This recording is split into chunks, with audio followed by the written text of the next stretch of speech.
Hello, fellow audio nerds. I'm Steph, and this is Major Hi-Fi. This past week, I got a chance to spend some nice quality time with the RHA CL2 Planar magnetic earphones. So, how did they sound? Let's go back in time. I'll show you my first impression, and then I will meet you right back here for my overall thoughts. All right, here we go. Hey everybody, Steph here. Welcome to my place. Today I've got with me the RHA CL2 Planar earphones. So let's take a look and see what's inside the box.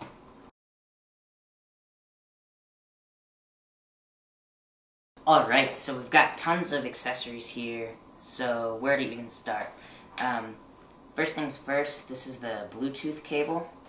It's sort of a neckband style here. This balanced cable, silver coated, with the 2.5mm. This other copper OFC cable with the 3.5mm connector. Ear tips galore. Airplane adapter. USB-C charging cable for this Bluetooth cable. The earphones themselves. Also got some documentation. Oh yeah, and then this really cool case. It unfolds. Ooh, hey, look, there are things inside. Got this zipping case here. Also this sort of case for all the cables and stuff. Oh yeah, and then inside this little pouch there's just a couple more ear tips here. Alright, so the driver housings are, I would say, a medium size. Their size and shape actually reminds me a lot of the Shure SE series, as you'll sort of see there. Except rather than plastic like the Shures, these are made of zirconium ceramic, so they're both a little bit heavier, and also they feel more durable to the touch. And the design is pretty simple. They're just this monochromatic charcoal gray, kind of glossy, with just the RHA logo right on the outside. Not sure how you can see that right now. That said, it's a little bit cold to the touch, like it sort of feels like metallic in that way.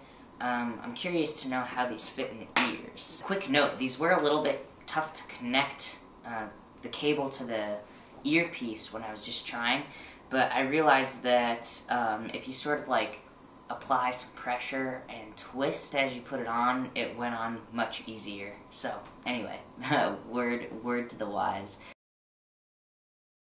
Okay, they fit really well. They do remind me, wow, they're super sound isolating, really sound isolating. They do really remind me of the Shures a lot. I had put the foam tips on here because I kind of prefer the foam with the Shures. I'm going to switch these out for some of the silicone to see how they fit with those. They fit okay. Yeah, they fit okay. I feel like they're a little bit less stable for me. I don't get as good of a seal with them with these. Yeah, the foam is definitely more the way to go, I think, for my personal ears. But the most special thing about these drivers is that they hold the planar magnetic driver, which is really the thing that sets these earphones apart from so many other IEMs on the market right now. As for the cables, both the wired cables, both the balanced and unbalanced, have a similar sort of design. Although the balanced is silver coated and the unbalanced is an OFC copper. So this is the unbalanced cable, and you'll notice that each channel is individually insulated and then braided together. And this sort of thickness of cable is sort of interesting because it's sort of stiff enough where it doesn't really want to get tangled. But it is a little bit bulky compared to some other cables that are out there at the moment. But regardless, all the cables do have this sort of wire ear hook built right into the cable.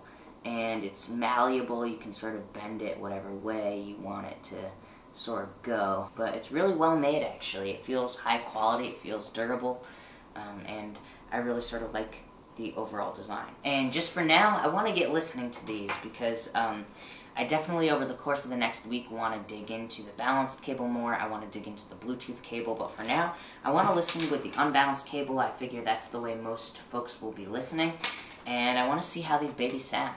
For this listening test, I'm going to be using the foam tips just because they stay in my ear a lot easier. Alright, so for the low end, I was just listening to the song Diamond Heart by Lady Gaga, and I really like the low end on these. It feels super clear and expansive. The kick drum came through with a lot of clarity. The pitch felt really sort of like specific, and I could feel the full length of the kick drum. But it doesn't really overpower anything. It doesn't step on anything. And one way this kind of came across was when the sub-synth comes in for that song. It just created this super solid foundation that felt like it was just expanding downward underneath the rest of the song. So it really created a nice foundation without stepping on anything, if that makes sense.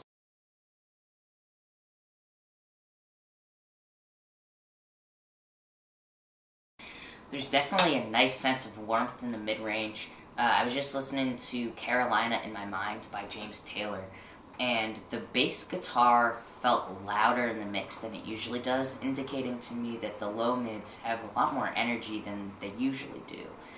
And sort of in the same vein, the acoustic guitar felt a little bit, I don't want to say thinner, but just more of the energy was coming from the string noise rather than from the mid-range overtones, so it sort of played a slightly different role in the mix. Also, his voice sort of sounded a little bit higher in the mix as well, sort of indicating this high-mid sort of emphasis. So with the high-mid and low-mid emphasis, it's not like it was harsh or it just sort of was warm and had this sort of aesthetic quality to it that I actually really liked. That said, I wonder how this works for other genres where you want more kind of mid-rangey evenness. I'm gonna take a listen and see.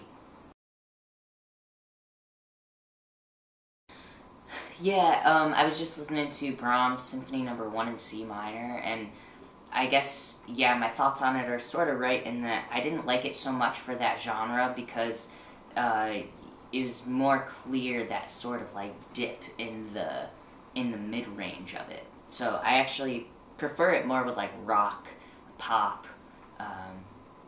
Not sure about jazz, curious about that, but I don't like it so much for classical. Actually, yeah. So I was just listening to the song So Tender by Keith Jarrett, and I really like this sound signature with this sort of genre. So in a really general sense, the high end was really smooth and sort of quieter in the mix than normal. Still really harmonically rich, but just quieter. And because of that, the cymbals in this song were dampened a little bit, sort of stood a little bit backward in the mix than usual. And kind of took, as a result of that, as a result of the low mid boost, upright bass sort of took a step forward. The piano's kind of hammers took a step forward, and I really liked that new balance. It just felt a little bit more like I could hear what I wanted to hear, and I don't know, I liked it. But the thing I really liked about those cymbals, though, was that I could still hear the complexities of them. I could tell when different cymbals were being hit based on their tone, and there was still a sense of extension there, even though it was quieter in the mix, and I liked that. Really interesting. I was just listening to the song Matter of Time by Sharon Jones and the Dap Kings. The sense of height, rather than coming from the cymbals or the drums really, more so came from her voice and also from the horns, probably because of that sort of quieted high end. But additionally, the sense of depth was super interesting because while the vocal lacked its normal sort of very clear intimacy, especially in relation to the guitars and the organ, which sits back in space, the thing that really was more intimate and closer to me was the bass guitar, which, I don't know, it was just kind of a different experience of that song than normal. Guitars, the horns, they all sort of created this really good sense of width as well. So I'm really sort of excited to listen to these more. listen to them with the different cables, different sort of amplification and stuff, and see how it all sounds. Alright, I'll see you in the future. Here we go. Overall, when I was listening with the foam tips, my experience was definitely that the high end was a little bit tampered down, and when listening through with the silicone tips, it's a little bit brighter. So my overall sort of preference was listening with the foam tips because they fit better in my ears, but for those that, it fits really well with the silicone, in that case, your experience of them will be a little bit brighter than mine was. Additionally, after listening through with different sort of ways with different devices, I found that these performed the best when I was listening to them amplified a little bit through some sort of amplifier. And I think maybe it's because they're planar magnetic. I'm not even really sure, but the sort of result of it was that the transient response became more active, the low end felt a bit tighter. In general, they just seem to have a bit more support and power behind them. So I do recommend using an amplifier if you want to use these. And then lastly, before getting into the sound profile of the earphones, I also really loved listening with the balanced cable. So if you have the opportunity to listen balanced, I think that you'll be really psyched. It sort of brings a lot of life to these earphones that it doesn't really have with the unbalanced cable or the Bluetooth cable. So if you're looking for the best possible way to listen to these earphones, I recommend amplifying them and listening with the balanced cable. The low frequencies were quick and punchy and really provided a nice solid foundation. There was also a really great sense of extension, and this not only sort of helped the emotional impact of the earphones in the low end, but also contributed to the soundstage as a whole. The mid-range was not super neutral. In other words, the low mids had a definite boost, and the high mids felt a bit boosted as well. As a result, it sort of felt like the middle of the mid-range was a little bit scooped out. Now, with electric guitars and things that want sort of that mid-range to be left intact, it will change the shape of that sound a little bit, for better or worse. I think it will really sort of depend on your own preference, and also it will, depend on the music genre that you're listening to. My favorite genre to listen with these, especially in the mid-range, was jazz, because there was this liveliness that was brought to upright basses, and sort of the instruments that I wanted to sort of sit forward in the mix just naturally did based on the sound signature of these. So I thought it was really well done actually for that genre. There's sort of this warmth that it provides for those instruments. The high frequencies were sort of mellow and soft, and especially with the foam tips, but they still remained harmonically rich, and that was something that made these earphones really, really special, and I think that some of you will really, really love them because of this. There's sort of this sense of warmth up there, however, there's still a sense of extension. So you get this sort of detail in the height and detail just in whatever's going on, but it's just a little bit quieter and smoother. So I think that many of you will really like it for your own personal tastes. However, it is definitely a character of this earphone. It's not going to be for those that want a neutral or flat sort of sound. Additionally, these sort of boosts and cuts and where everything sort of sits changes the way things sit in the mix a little bit. So be prepared for that when listening with these. To me, I thought it was actually really aesthetically pleasing for some genres. It didn't work with everything.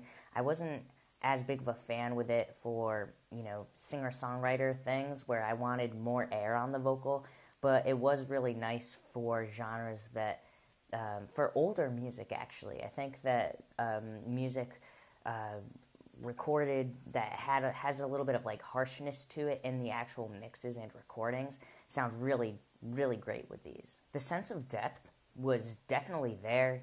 You could hear things further back in space. You could hear other things sort of closer.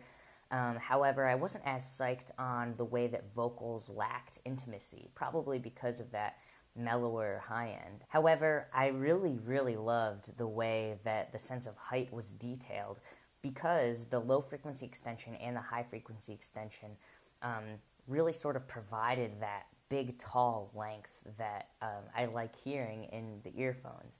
A lot of times I felt that vocals, even though they lacked air, still felt like sort of higher in space. And I like the way that sort of portrays the mix as a whole. Overall, the sound signature of the RHA CL2 Planar earphones is both detailed and mellow. And they sound the best to me with older recordings that sometimes get a little bit harsh, because they sort of mellow out that harshness and sort of provide this aesthetic sense of smoothness and warmth that just makes the recordings really pleasant to listen to. Thanks everybody so much for watching. For another perspective on these earphones, be sure to check the description box down below for my colleague Carol's review. But thank you very much. If you like this video, give it a thumbs up. And for more videos like this, be sure to subscribe. Alright everybody, I will see you next time. Bye.